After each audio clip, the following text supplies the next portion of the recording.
This is Glass Strings. I'm a media composer. My name's Henson. I've been at it for 25 years, and it's been 25 years of what ifs and yets.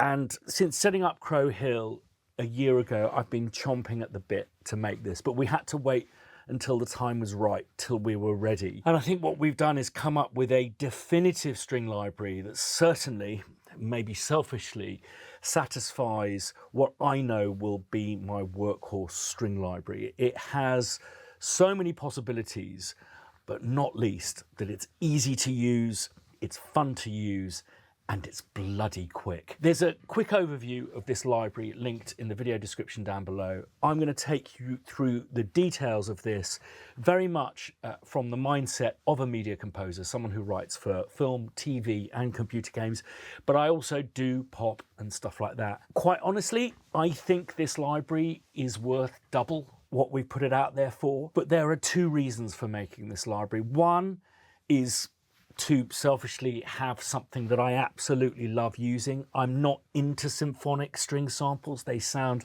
too immense, too unfocused, too beveled.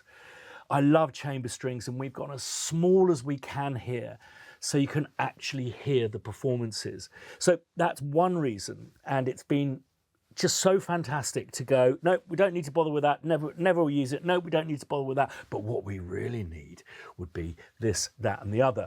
The second reason is something I really miss, which is making tutorial videos that welcome people in who have experienced what I've experienced in the past, which is complete and utter snobbery towards writing orchestral music. Fact of the matter is, it's not rocket science, and provided you have tools like this, which are inspiring to use, easy to use, and fun, then anyone can write string music. So over the next forthcoming weeks, months, and as we update and upgrade and add on to this library, I'm going to be making a ton of stuff that will welcome hopefully a whole new world of people into this strangely snobby corner of the music industry. You don't need to read music, you don't need to understand theory, you just need a pair of these. So unlike the orchestral libraries we've released before, this has more, dare I say it, traditional elements to a string library. So you have a bunch of articulations in an articulation rack here, which you switch with these keys.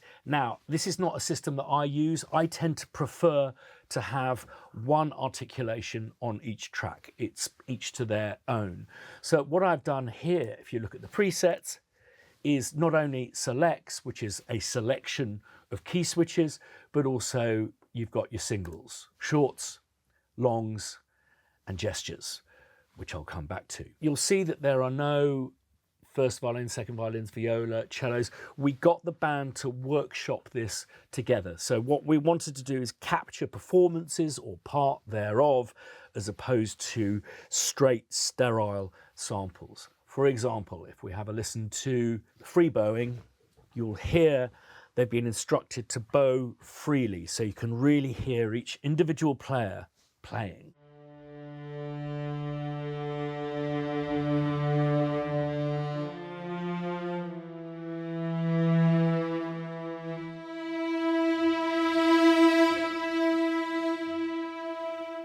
I'm using this fader control a mixture of expression, which is like a gain stage. Great for balancing one section or one clump of music against another, plus the timbral control with basically what is CC1 modulation. A lot of people prefer 1-11, so expression is 11, modulation is 1. I think you need a greater amount of detail with the timbral control because this finger has a dedicated tendon. I find it is more articulate.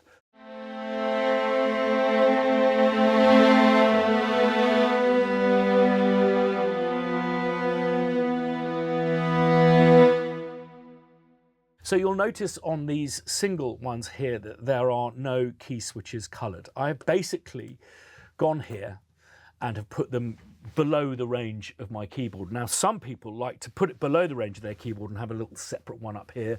Again, each to his own. I'm a clumsy sod, so I've moved them out of the way so I don't accidentally press some key switches and switch it off to, say, for example, an empty rack. If you look at the presets here, let's go back to the selects. These selects are basically different selections of articulations organized and mixed as I would mix them for media production. So long articulations will have lots of wide and ambient signal, lots of reverb on it. We can toggle along to the motors and we have a slight shift in not only the amount of reverb, but the reverb type. I know it's cheating, but it's what everyone does professionally.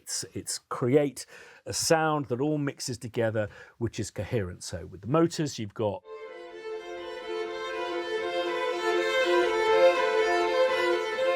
so I've given it a lot of room with the chamber, but not too much tail, so it doesn't get too muddy. Let's have a listen to the different positions. I promise you, when orchestral engineers track orchestras and mix them, they're very reticent about using too much close mic. It gives a very fake, upfront sound that's difficult to mix into larger mixes. So this is what this sounds like.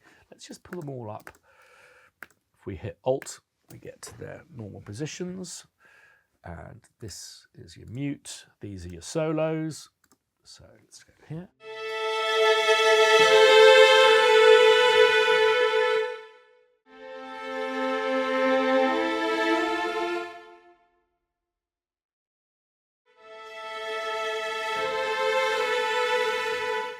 Got a much broader, slightly more distant sound. And finally, your ambient, which is also great to stick in your surrounds if you're working in 5.1 or a surround configuration. Love hearing the performance elements of the strings there. Let's compare with the shorts. Got these spiccatos that will bite your face off.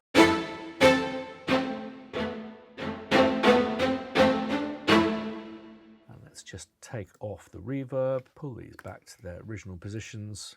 Got close.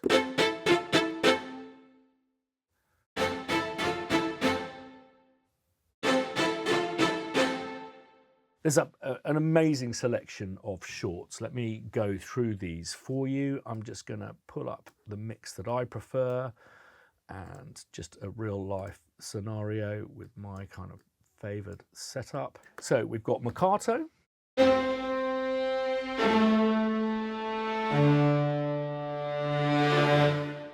Very defined entry down, and then you've got that lovely bit of expression at the end. These combined with longs are fantastic.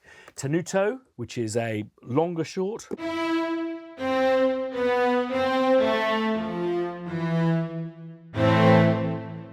We've got a Tasto short.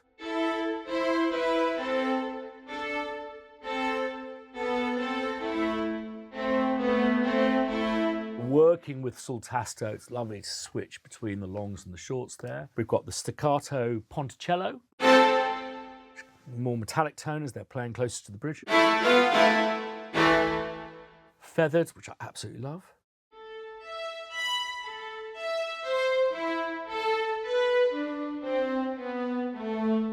The face biter, as I explained before. And Jete. This is great mixed up as part of a texture, maybe with Carlenio, that kind of stuff. Moving on to pizzicato.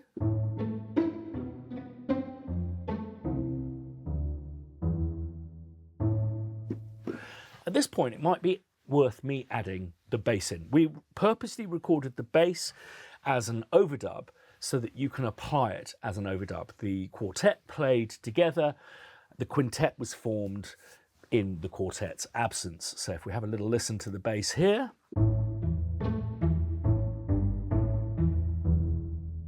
can mix that up.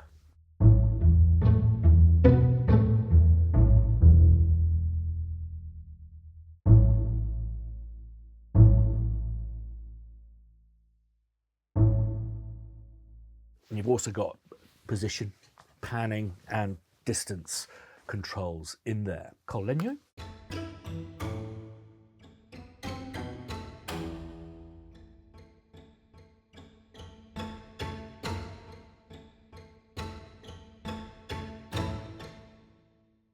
Absolutely love it. Your snap pits. Let's put the bass in.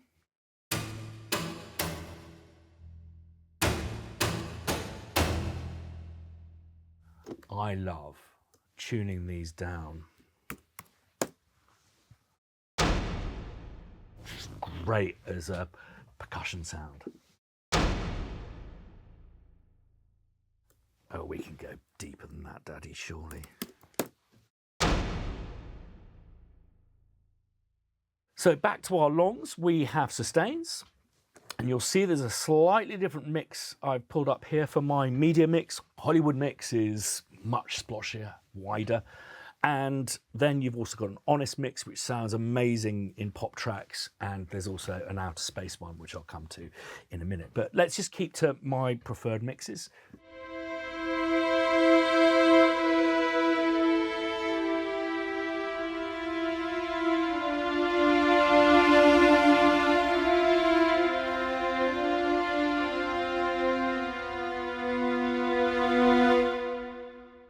Really beautiful, articulates really well. It's very much designed to be used with a fader controller or with automation.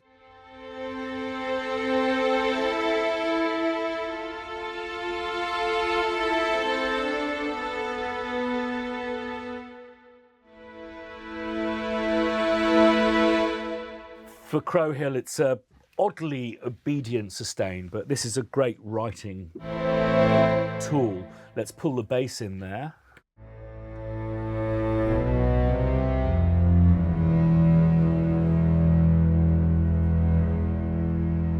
This stuff is really going to cut through your dialogue, your action, all of that kind of stuff. It's because you can hear the individual players. It's not just a string custard. Free bow I absolutely love, and I think it's going to be a favourite.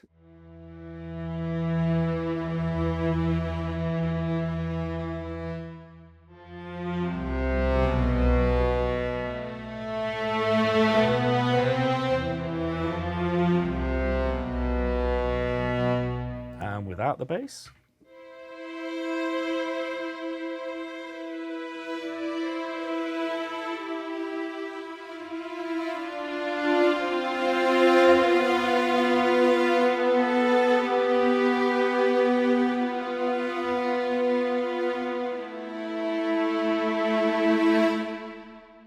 Got a lovely tremolando.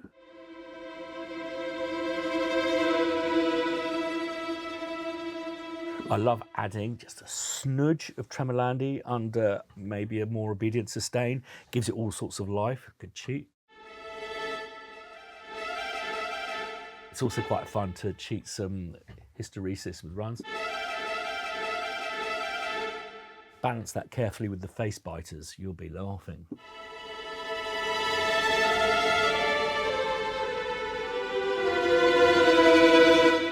Circular bowing, for any fans of what we did, Cam and I, with a thing called Solstice, will be familiar with this articulation. This sounds great with the close mic. I might just have a little listen to that in a sec.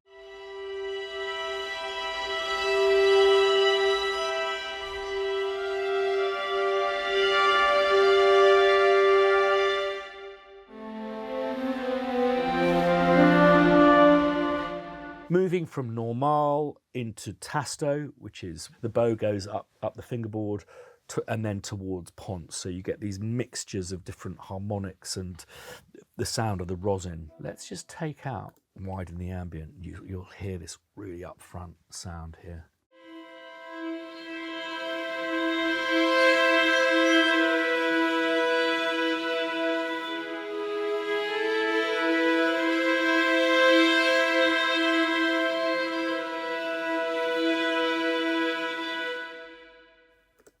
Try.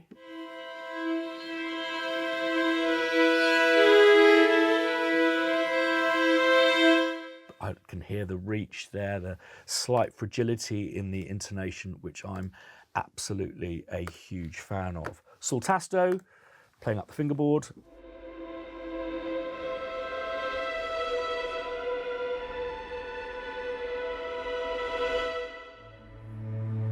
And with bass, it has a strangely ominous just pull the bass in ever so slightly.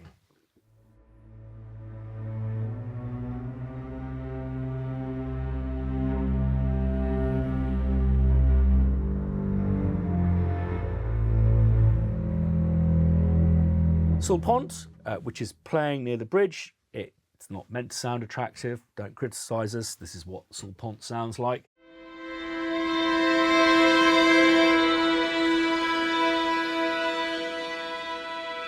A very metallic quality caused by those upper harmonics.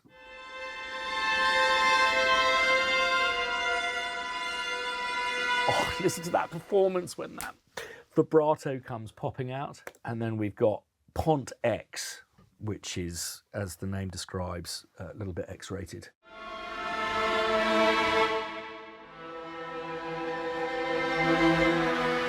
And again, these are fantastic if you use with the faders or use the automation on screen. Fantastic way of just bringing these qualities out, maybe in these very long sustained sections, which we're forever being asked to do these days.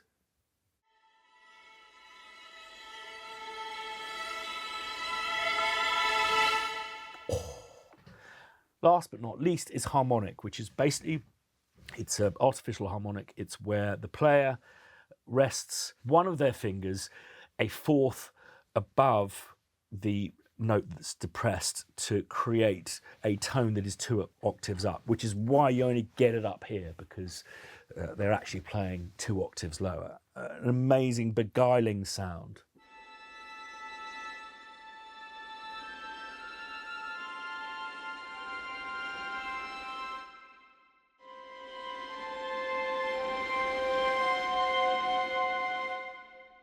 Almost a glassy tone, but it's not these that gave the library its name. I'll return to that in a minute. Finally, a staple of Crow Hill are our gestures. And this, for me, is what completes the bundle.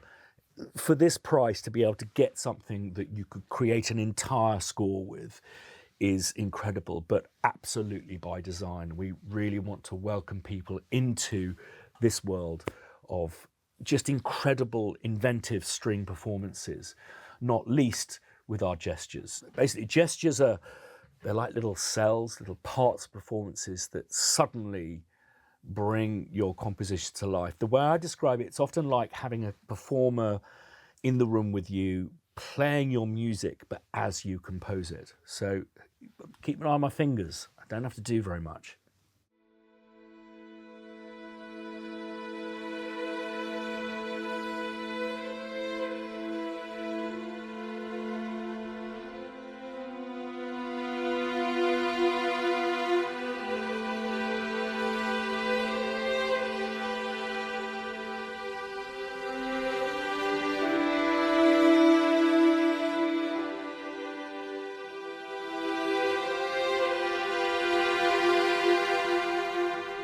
I mean, talk about fun. Angels, I just love. This is the kind of saltastoy one.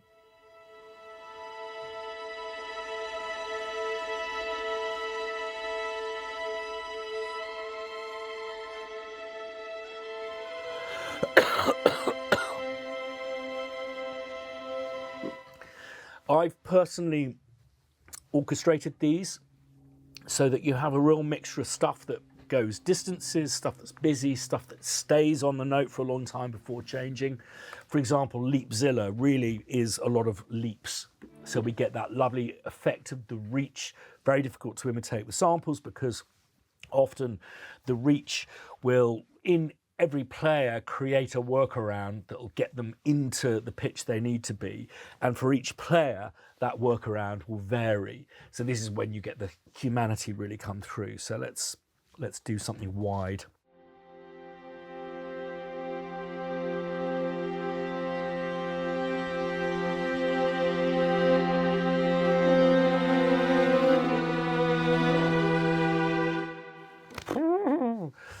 Bringing a tear to my eye. And these are like, for example, octaves, and then you've got stuff that's more closer, rubby cluster makers.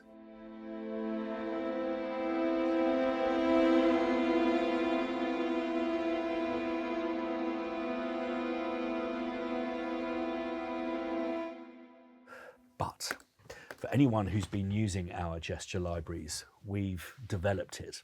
And now we have some movements, some motors, which I think I'm certainly incredibly excited by. These will lock to your door. They'll speed up, slow down without glitching.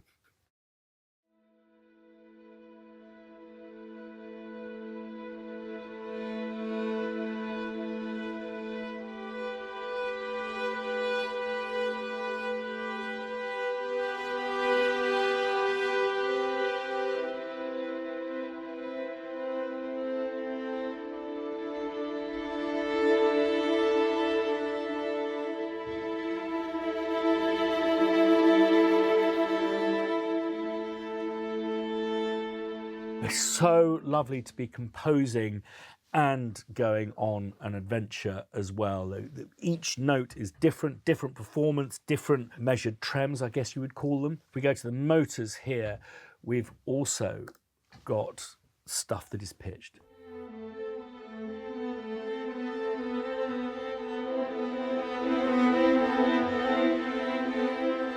It can take you from mysterious and textural to something a lot more procedural.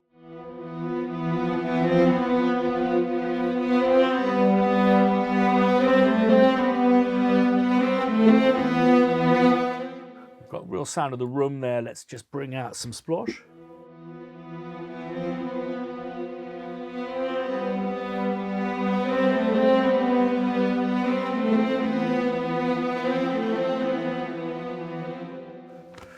So much fun to be had. Let me take you through some of the functionality that we've included. There's a stereo width so that you can expand it way out there to get clear of your dialogue. So let's have a listen to that.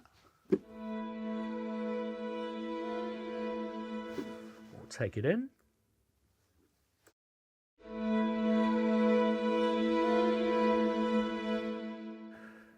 It takes away some of the definition there. You've got your mono filter, which basically below a certain level will put your bass into mono to make your mixes more efficient, and the infamous room tone.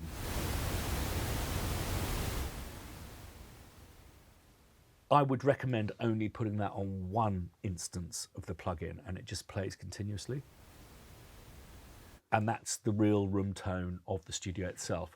You'll be amazed at how much just a tiny bit adds, certainly for the moments where there are digital silences, i.e. none of your samples are playing, it puts the reality back in. It doesn't feel like you've recorded this in outer space. You can adjust your release times, reverse your polarity, and swap your left, right, and your right, left. We've also got your different reverbs here, and computers are powerful enough that I tend to just use them in the instance, but a lot of us may prefer to bust them out to dedicated reverb plugins. But there's one that I really have to show you, which is a lot of fun. So we've got Splosh, which is my super long reverb, but then also Glisten, which is a granular pitch shifting reverb, and it's very nice.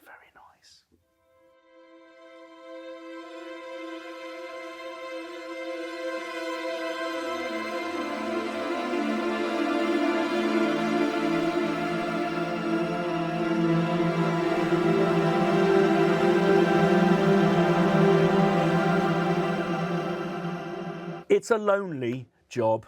We work long hours, might as well make it fun. This for me is quite extraordinary, this next thing. And it's the thing that gives this library its name. With creativity comes innovation. And this is an amazing thing that Cam has developed, which is a per note fundamental management tool. Fundamental is what gives you your note, the sense of if it's a C or an F. So I think what we should probably do is just go back to some longs to demonstrate this.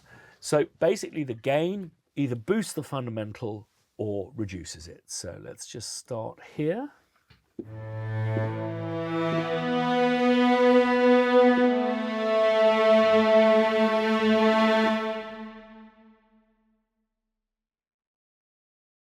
There, but is the thing that makes you go, you're playing this. Now, if we reduce that fundamental, you get a lot more of the other harmonics that are playing around there. And if I boost it,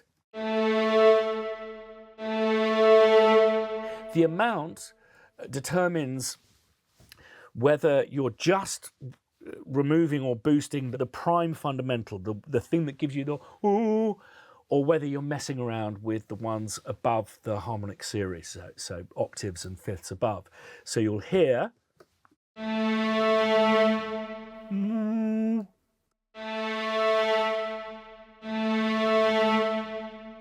minute I put this up, so these are different harmonics. And it's interesting because suddenly you have a much silkier sound there. I think you're going to have a lot of fun with. Also, we've got the shape, which is basically how tight to that frequency we're going. It's a little bit like a Q on an EQ.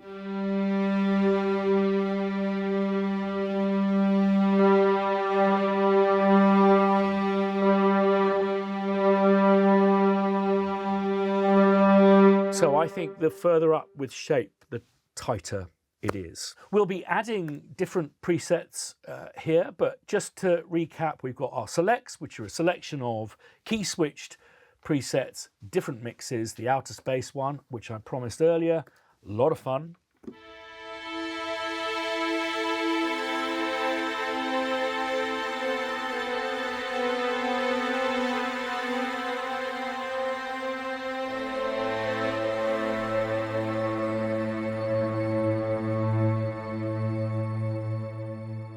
Bit of finagling with the glass control there.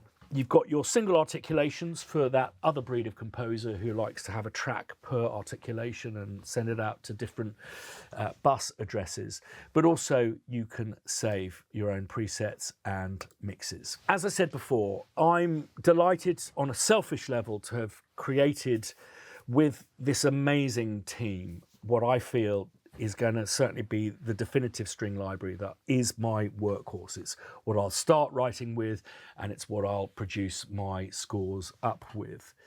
But also what's really exciting is an ability to return to doing the type of tutorials which I so enjoy, welcoming people into the world of orchestral just like I did. And I have no reason to be here. Didn't go to music college, didn't study theory, because of my ADHD, cannot get notation into my head. It's about a good pair of lugs and a fun tool. And I really look forward to sharing my insights into creating interesting, realistic, inspiring string music that sits well with dialogue and action and all of these kind of things with this library. So it has a dual purpose and, for me, a double reason for celebration. There's more information linked in the video description down below. And if you haven't subscribed yet to this channel, there's going to be loads of tutorials coming up. So if you make this investment, believe you me, I'm going to help you get the best out of it. So subscribe, ding the bell to be notified the next time I put a video up. And one of those, always much appreciated. Comments down below, I do read them. And if I can answer and help, I will do any questions that you may have about glass strings from thecrowhillcompany.com. And before I leave you, I just want to say thank you to the amazing team that I work with. We're tiny, tiny, tiny, but what they're doing is just utterly genius.